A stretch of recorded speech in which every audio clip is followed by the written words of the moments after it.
Достар, всем ассалаумалейкум, қайырлы күн, қалдарыңыз қалай? Сияқты шығып қалдық. Күніміз басталды, аптаның басы, понедельник. Сәтті өтсін. Жандар яқта Дүжай әка, Айбат. Өлеттің обырзы. Мына қарасында ше. Мынау не нау? Қатыгез. Бұл түлкі. Ауырып жүрген түлкі. Сол үшін достар, яқта эфирға дейін өсіп жүреміз ше. Әген көрсетші? Алмайды. Мына қараш, мынадай алып қалған түлкі ғой, әпті. Птичий грипп па білетсем, алып қалған түлкі көрсетші мұны. Асып атып соны. Сен де тура осындай боласың. В общем, Дәулет сені көре алмайды. Ауырып қалған түлкі емес, бұл түлкінің терісі өл түлкіде қайдағы жан болады, қайдағы не болады. Алып қалған түлкі ғой, сосын біліп алып. Жоқ бұрадан. Сол үшін сәл қуғынбай ағаларының бары ше осындай. Әйтсе мұнаның бәрі 33-те. Біраз жасай кеп қалғандар негізі. Мына блог. Бүгін Алматы қаласы ерекше жаңбыр болып тұр да. Бұл жаңбыр емес, бұл маған қол жете алмаған қыздардың көшесі.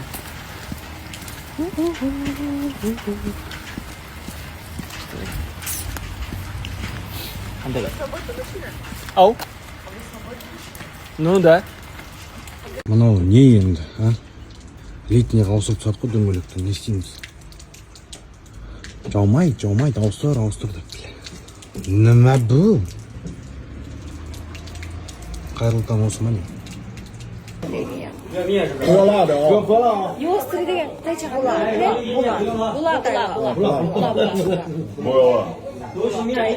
Çaylar. Çaylar bizde burası bilmiyorum. Çaylar yemeğde. Средний острый дегенде. Или острый. Но жала.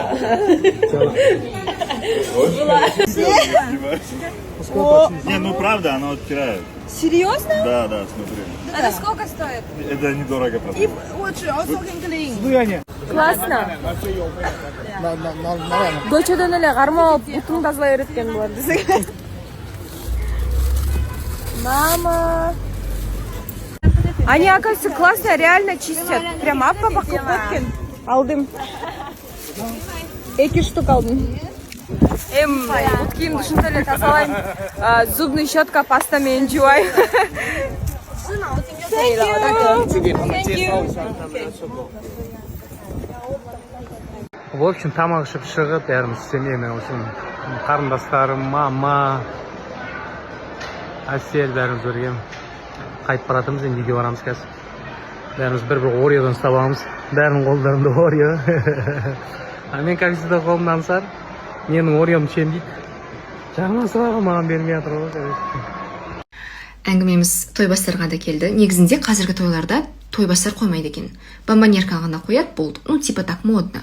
Бірақ менің мамам, модно не модно, мен қоям деді. Содан кейін біз Жібекті таптық, Жібекке бәрін айттық, қалауымыздан 180% асып түсті. Бомбоньеркалардың бәрі ерекше қайталанбас болды, әдемі болды. Қойып қоюға болады, ішіне әшекей салып қоюға болады, сатуар ретінде тағуға болады, білмеймін енді. Өте күшті, маған ұнады, білмеймін. Қонақтарға да маған ұнағандай ұнасыншы. Және корзинаның барлығын өзі цехта командасымен қолдан тікті, өзі Астанадан арнайлап ұшып келіп, барлығын әп-әдемі етіп қойып берді. Жібек, рахмет сізге, әлі тойда ұзатуда кездесерміз. Жібек негізі Астанада. Бірақ білуімше, кез келген қаладан тапсырыс қабылдай береді. Ахмаз арқалап жүр. Пусть Әжез арқалайын десе, шама шоқ түсің. Амира, қалай кеттік, күшті ма? Ұйқысы кеп тұр екен. Стоя. Мына бір кинодан босамайтын болды. Өле енді жаттық қой. Енді жаттық қой 2 сағат бұрын десей. Ну, енді. Шын айтып тұршы. 20 минут болды. Бетіңді ғана алып тұрмын. Жоқ, бетіңді алып. Кеше касторовый масло туралы айтам деп, аяқ асты достарымызбен боулинг ойнауға шығып кеткенбіз. Сөйтіп, не да сторис, не да касторовый масло болып кеттім, ойынға кіріп кеттім. Айтайын дегенім, бірінші мен өз жағдайымды айтып берейін. Бұл жағдаймен ешкіммен бөліспеген, мен тек Зухраға айтып берген. Мен Зухра өзінің сторисінде айтқан екен, Альмирадан естідім деп. Енді айтпасқа болмады, өйткені көп қыз келіншектер сұрап кетті. айтайын, былай болады, менде негізі ПДР 2 июль деп береді, бірақ айтады, короче, енді 40 апта ғой деймін 2 июльға дейін, бірақ типа 2 июльда да болмаса 9 июльға дейін босанбасаңыз, 9 күні уже последний күн, егер 9 уже толық болмаса, сіз бізге келесіз, 9 уже госпитализацияға жатасыз деді, госпитализировать етеміз деді. Мен есім шығады, енді күтем, 6-сы күтем, 5-сы күтем, 4-ті күтем, сонымен ештеңе болған жоқ, толғақ болған жоқ, уже менде амал. Ал асабаны бізде Сұлтан тапты, өзім табам деді. Одан кейін мен қатты уайымдадым. Қалай өтсе екен, көңілді бола ма, папам да айтып қояды, жақсы жүргізе ме, күшті бола ма, қалай болады деп. Содан кейін өте күшті, бәріміз семьямызбен келген қонақтар да риза, өйткені ешбір ерсі қылығы жоқ, әзілдері жоқ, өте жоғары деңгейде мәдениетті, бір демде өте көңілді ойындармен күшті өтті, қонақтарға да қатты ұнады. Отбасымыздан рекомендациям сіздерге, естеріңізде болсын, Қанат Досан керек болса, бізге жақсы, бізге ұнады. Енді мама екеуміз мүлдем тамақ жемеппіз, су іше беріппіз болды. Одан кейін біткеннен кейін қарнымыз аш екен деп күлеміз ғой. Бірақ енді ол барлық сол тойлаған жандарда солай болатын шығар. Бір өзіңде қатты бір өзіңді қарның ашып тұрған сияқты сезінбейсің, тоқ сияқты жүресің. Ал одан кейін уф деген соң қарның ашады. Қайырлы түн, қалайсыздар? Тойлап болған шаршаған түріміз. Мамамыз да әр бұрышта бағана отырып былай ұйықта қалады. Кішкене шаршап қалды, кеше де қонақ болды, бүгін апамызды аягөзге шығарып салдық, кетті. Ол кісі негізінде біраз толғанды, ойланды, бармаймын, анау мынау сөйтіп, мама енді қалай, бұл сіздің немереңіз деп, жарайды енді барайын де, ана үшін сен үшін келдім деп. Негізі ол кісінің келгені маған кәдімгідей өзіме күшті болды.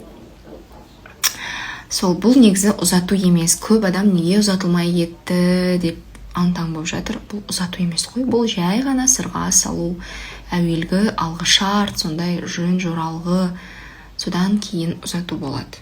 Бүгін боташ келіп қалды үйге. Қалайсың? Жақсы. Күшті.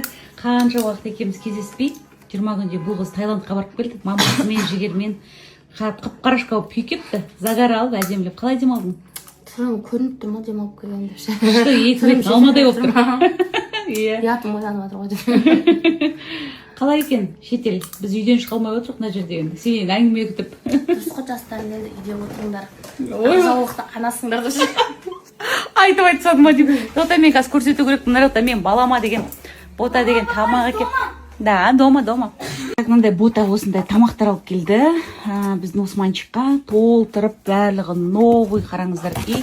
Мына жерден де Багуан саунасын алып келді. Но мен шілде терімді шығаратын болам бұйырса. Сол, в общем, әңгіме сондай. Всем хорошего вечера.